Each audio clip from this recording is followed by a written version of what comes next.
and doing. Our destiny beckons. Let me, in conclusion, wish all of you the compliments of the season, and Merry Christmas and a Happy New Year. Thank you, and may God bless us all in our homeland, Ghana, and make our great start. Your Excellency, may I have the pleasure to invite the representative of the graduates,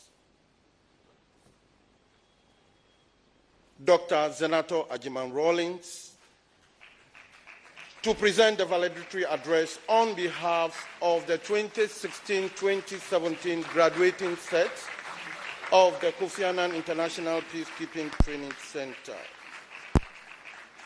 She will be supported by the class reps of the three programs.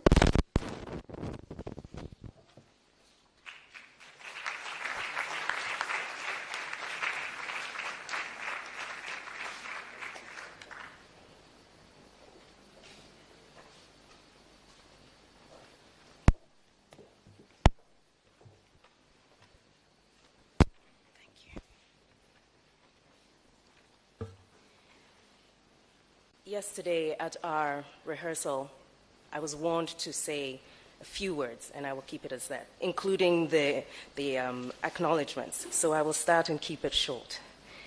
Your Excellency, the President of the Republic of Ghana, Nana Addo Akufo-Addo. Your Excellency, former President Jerry John Rawlings.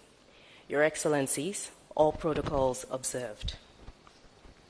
My name is Zanetor Rawlings, and it is my honor to deliver the graduation speech on behalf of the joint graduating classes of 2017. I would like to start off with a quote. Do not believe in simply anything because you have heard it. Do not believe in anything simply because it is spoken and rumored by many. Do not believe in anything simply because it is found in your religious books. Do not believe in anything simply because it is given on authority of your teachers and elders. Do not believe in traditions simply because they have been handed down for many generations. But after observation and analysis, when you find that anything agrees with reason and is conducive to the benefit of one and all, then accept it and live up to it. The Buddha. We live in a world where terrorism, suicide bombs, religious fundamentalism, and radicalization are rife, where wars are waged using false intel and propaganda, a world where human rights are an abstract concept to many. Millions still live below the poverty line, and the environment is being degraded at such an alarming rate that we are in danger of making ourselves extinct. All these and more highlight the need for why causes such as these have become so important. The year began with a class of strangers who have now become part of a family. The diversity of our year groups has made for some very interesting discussions, which certainly enriched our lectures. The field trips to the Jungle Warfare School, where some of us tried snake meat for the very first time, were some of the very interesting activities that were priceless. Incidentally, snake meat tastes like chicken, except it's got more bones and less meat. And speaking of bones, there was a man, Kojo, who actually went to a local restaurant. We call them chop bars here. And as he was waiting to place his order, he overheard a tourist asking the lady to add bones to his food. So Kojo, when the lady came to take his order, said he didn't understand English, but he heard bones. And he thought bones was some exotic meat. So he said in Tree, "Mame me pe fufuo ne nkwai ne bones no pi," which means, "Madam, I'd like to place an order for fufu and soup with lots of bones," not knowing what bones was at the time. So when the lady brought the food, he looked at his plate and looked at her and he said, "Oh, mame, na idea bones nan dompen kwe."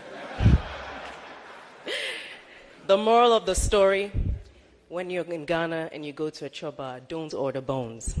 I'm just joking.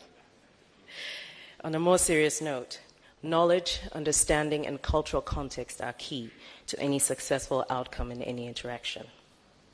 Our trip to Alavanyo and Nkonya in the Volta region definitely deepened our friendships outside of the lecture rooms, but more importantly, it put a face to the conflict. A conflict which hitherto did not have a personal meaning to any of us as individuals. Our trip actually unearthed previously unidentified reasons for the impasse. It also highlighted the fact that the leadership of both communities are ready for peace. But interestingly enough, it also brought to light the fact that criminals have taken advantage of the conflict and are using it to benefit towards their own interests. They are perpetuating the cycle of violence, and now it has moved away from what it was initially. Knowledge of a problem is key. This was iterated over 2 millennia ago by Sanju, and may I humbly suggest that we add 2 books to our reading lists, The Art of War and Who Moved My Cheese. The former tells us that if we truly understand conflict, we can resolve it and perhaps prevent it altogether, although Professor Oseiredia would disagree because we are always at conflict with ourselves. The latter is about our attitudes to difficult situations and how we adapt. According to the strategists in The Art of War, unless you know the mountains and the forests, the marshes and the swamps, you cannot maneuver with an armed force. Unless you use local guides, you cannot get the advantages of the land. Quote closed. And so it is with conflict resolution, mediation, and peace building. An effective team must be eclectic. You need some naysayers, some doomsday prophets, sweet talkers, doers, thinkers, researchers, unifiers, strategists, entrepreneurs, and a good team leader, amongst others. A team with such diversity and with a shared vision can achieve collective outcomes that are greater than the sum of their individual strengths and certainly can compensate for their weaknesses. I believe that this is one such objective that KAIPTC has successfully choreographed with the various courses it has organized in the past and with our group at present. We're building a critical mass in Ghana and across the continent with regards to knowledge, expertise in gender-sensitive conflict, peace, and security, and the complex ways in which we approach problems presented to us and the ways to tackle them. Understanding who we are is key, and then having a sound foundation on the various models and theories of many of the existing paradigms has certainly given greater clarity to democracy, good governance, conflict, peace, and security, and how all these are interlinked. We have been armed with knowledge on gender, the risk factors for violence and conflict analysis, human rights, analyzing data critically in order to raise the consciousness of our various communities, and to exhibit leadership with conscience. As a result, we cannot count ourselves blameless if we choose to be reticent over wrongdoing when we witness it.